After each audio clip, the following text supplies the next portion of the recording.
What's up guys, welcome to Daily Dose of Reddit. This is your host, Zach, and today's subreddit is r/TalesFromTheFrontDesk. This story's called, "The Entire Neighborhood is Blacked Out? Refund me!" I posted a few stories on here before, and just some background on myself. I work in a rather large, almost luxury-level hotel in a major city's industrial park area. So my hotel tends to be sold out during the weekdays and nearly empty on the weekends. So, of course, our rates drop massively for the third-party booking sites. However, for this one particular Friday night, that wasn't really the case. We were actually pretty close to half full, and it was all due to this one massive group that was staying with us. We had almost all of our ballrooms and meeting rooms booked up for this one group. I won't go into details on who they are, but these people are near secret society level with how many pockets they have their hands in. They are an old school organization with big money. So my managers and the sales team really wanted this entire night to be perfect for them. You can guess from the title that that night was not perfect. This group was due to start their event at 2 p.m. and keep the party going until 1 a.m. I came on shift at 2:30 p.m. As soon as I walk in the door, there is a 5-man drum line and 4 guys playing bagpipes in our restaurant, and they are not quiet. The noise from them is so loud that I'm having to scream at guests to check them in. Thankfully, most of my check-ins were more people from this group and were actually happy to see the band. I didn't share their enthusiasm, but was grateful no one was upset by it. Around 5 p.m., the band stopped playing and the dinner for the event began, which meant our entire lobby and restaurant went from a mass parade of people and noise to dead silence. It was ghost town level quiet. I loved it. I managed to get the last of my check-ins taken care of, some for the big group, and some were third-party stays, and even helped the small family gathering that was hosting a little girl's birthday party. Nothing big, just her parents, and some friends for a pool and pizza party. We don't allow food and drink in the pool area, so I let the family use one of the empty meeting rooms that the massive group didn't book. They were grateful and tipped me and the other 2 staff members who helped them out a nice $10 each. The massive group's dinner ended at around 7 p.m. and they consumed our bar and restaurant again. The lobby was bursting with people in fancy dresses, expensive tuxes, and lots of red fez hats. I'm not kidding. They are that kind of old school organization. By 9 p.m., they had gone from loud to loud and drunk. My head was beginning to hurt, and I asked our engineer to watch the desk while I ran away to the restroom. I decided to use the restrooms in the pool area, so I had an excuse to check on the pool party people. They had already gone to their rooms, and another family was using the pool area now. I picked up some towels that had been thrown about and mopped up a few puddles, then headed on to the restrooms. At 9:20 p.m., I just finished washing my hands and go to dry them when the lights go out. I first thought that the lights were set to a motion sensor and I just stood still for too long. So I wave my arms about as I walk to the door and the lights don't come on.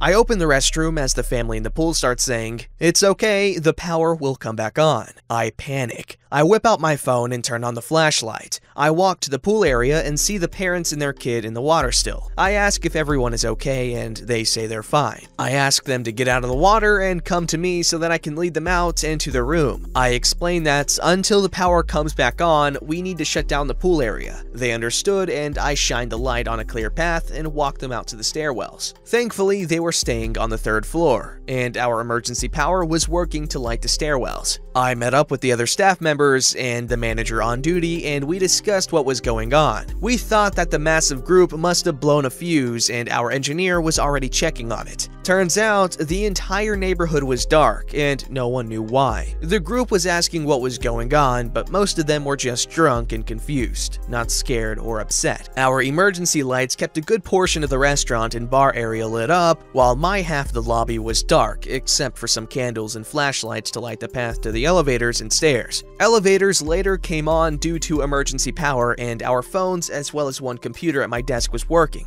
After the initial curiosity wore off, the entire group was laughing that they party so hard, they shut the entire neighborhood down. They were also happy that our bar and restaurant were still open and serving, despite the now limited options. Guests were calling from their rooms, asking what was going on, and after ensuring that they weren't hurt in their rooms, I just explained that we were working on it and the power would return shortly. That answer wasn't enough for this one entitled girl. So when is the power coming back on? We are waiting to hear back from the power company at this time. I can give you a call back and let you know once we have an answer if you'd like. Well, is the pool closed? Yes, miss. We have to shut down the pool and fitness area until the power can be restored. It's not safe to be in there at this time. This is bullcrap. I want a full refund right now. Miss, I understand you're upset and do apologize for the inconvenience. However, we are not able to make that decision at this time. You're not refunding me? I paid a lot of money to stay here. Either open the pool or give me back my money. Miss, I cannot do that at this time. I'm sending my boyfriend down there to talk to you. This is unbelievable. He's gonna kick your ass, you stupid beach. She ended the call and I just rolled my eyes. I remembered checking the two of them in.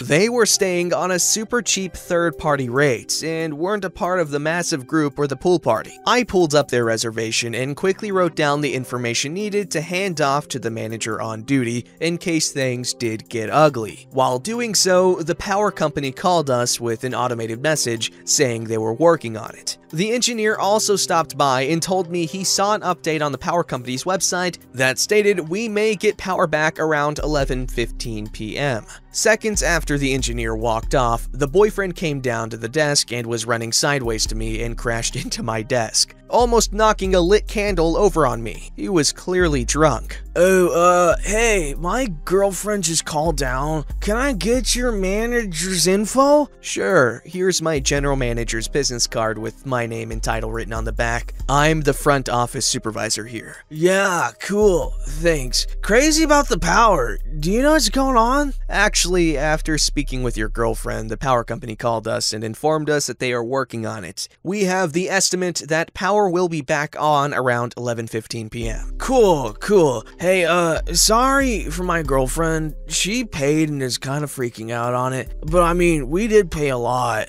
The boyfriend then looked around at the people at the bar and restaurant and realized that there was a large fancy party happening over there. Oh, snap. Fancy threads. How much did they pay to stay here? A little more than twice what you did. Boyfriend's eyes go wide. Whoa, they must be wanting their money back too then, huh? I mean, we can't be the only ones asking for a refund, right? I smile. No, just you. Boyfriend looking confused. What? They spent so much though. Me, loving this. Oh, that's nothing. Our weekday rates are usually 4 times what you paid. Boyfriend's jaw on the floor. Dude. I was 100% serious and the guy realized it. He then turned and walked into the crowd of people at the restaurant. Sometime later, his girlfriend came down off the elevator looking for him and gave me dagger stares as she stomped into the crowd to find him. I didn't pay much mind to her and went back to what I was doing. At 10:30 p.m., our power came back on, and at around 11 p.m., and started unloading on me about how everyone was loving the power outage except this one young couple who she and her staff never served, but were clearly wasted and tried to order drinks. She turned them away because the guy was in a t-shirt and swim trunks while the girl was wearing a bikini with a tank top over it. Our restaurant does have a dress code, so does the bar. You can't be dressed like that and expect to be served. I laughed and told her about the angry phone call I got from the bikini girl wanting a refund. The bartender gaped and then told me she overheard them arguing after she turned them away from the bar. The girlfriend tried to argue with my bartender about being turned away, and the boyfriend went pale and dragged her away when he realized they were being stared at and laughed at by all the people in the fancy threads. My bartender told me their argument was more the boyfriend begging to either go back to the room or go home. The girlfriend was fuming and wanted her refund. The boyfriend offered to pay her back and she accused him of being embarrassed of her. He actually nodded and said, "Yes!" loudly in her face. She shoved him and ran off angrily.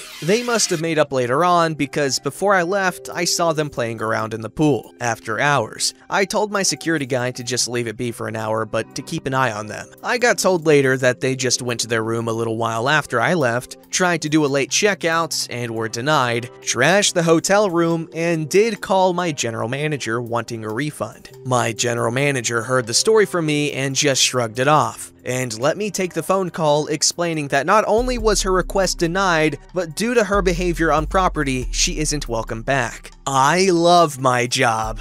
Honestly, this kind of thing happens a lot, not the whole secret society power outage and stuff like that. I'm talking about the people that pay the lowest rates are often, very like that. And there's nothing wrong with wanting to get your money's worth, but, I feel like a degree of understanding has to come with buying a hotel room. And I understand that usually when people wait for these deals and buy these hotel rooms at a lower rate, they're probably lower income, and so, they're gonna want the better bang for their buck. But you gotta realize there's a way to express your displeasure with the service you're receiving and not be a jerk about it. Because in my experience, the people that pay lower rates are usually more temperamental. People who pay average rates, they're more, they're more understanding usually. And the people that pay higher rates, they were pretty nice too, actually. So basically, if they're paying like a super low third-party rate, oh gosh, they're usually gonna be really mean to you. Unless they're with corporate lodging, in which case they don't pay, they're just there to work and that we bill a company. And those corporate lodging guys are usually super chill, and I made some buds. This story's called Some Guests Defy Common Sense. I don't know why, but it seems like the craziest things tend to happen on Thursday nights. To make matters worse, my security guy doesn't work most Thursdays for some reason. Thankfully, I can generally handle crazies by myself, but last night was something else. Early on in the morning, a new reservation showed up in my arrivals. A little while later, a girl walked in to check in along with whom I would assume was her boyfriend. I get her credit card information, check her in, and it seemed to be going how it should until after I hand her key cards. Can you escort me to my room? I was a bit flustered by the request, but I still kept my customer service smile. Unfortunately, I'm not allowed to leave the front desk. Sorry about that. It was an odd request. Nobody has asked me that before. Heck, our rooms are ridiculously easy to find, too. Just keep on walking down the hall until you find it. No turns, with room 300 to 325 one way and 326 to 350 the other way. Still, I thought nothing of it and just continued on with my night. The girl and her boyfriend left for a little bit and then came back. I just did what I usually did.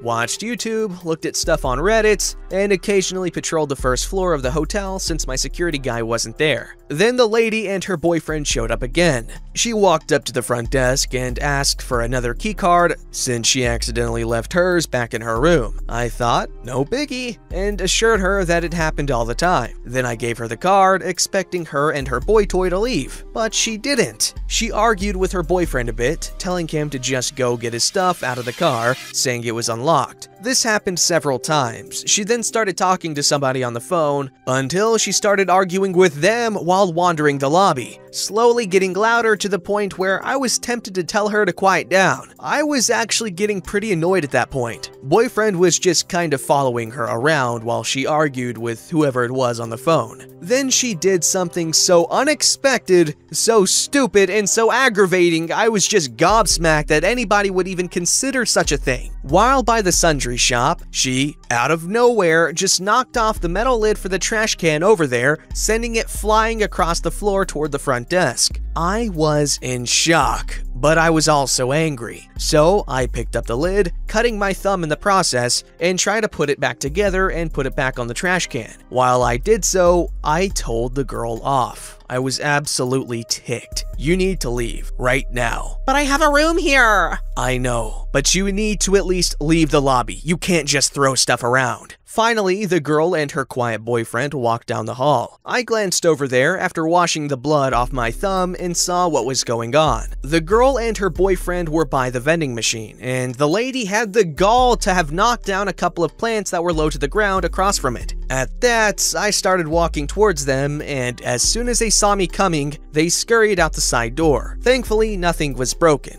so I just put the two small plants back in their holder place, careful to wipe off any blood. I also went over and finally found a band-aid to cover up my bleeding thumb. I would have done so earlier, but I was so angry and trying to keep an eye on those annoying guests. Well, the girl was annoying at least. I checked outside and they were arguing with another guest from their car. I don't know how somebody could be so belligerent. The other guest came in and the car drove off. He assured me that they were gone, thankfully. Just to make sure, I performed the petty task of deactivating the girl's keycard. I was also prepared to tell the girl that they were not allowed back into the hotel after her little stunts. After that, I am happy to say I never heard anything from them. I didn't check them out or anything, and judging from the log, apparently they were checked out shortly after I clocked out, which makes me wonder if the girl who came in after me just went ahead and checked them out. The only other thing I heard about them, though, was from a long-term stay who remarked that he heard her arguing on the phone outside and that apparently she was hitting herself. It didn't make much sense, but not much about my interactions with her did. For instance, back at the beginning, she asked me to escort her to her room. Why? Did she plan on somebody sneaking behind the desk and robbing it or something? Not to mention, the random acts of violence against inanimate objects while arguing on the phone was something that made absolutely no sense. Hopefully, I never see that girl again. According to her reservation, she lived on the other side of the country. I hope she went back there and stayed there. How are people okay with acting like that in public? What the heck?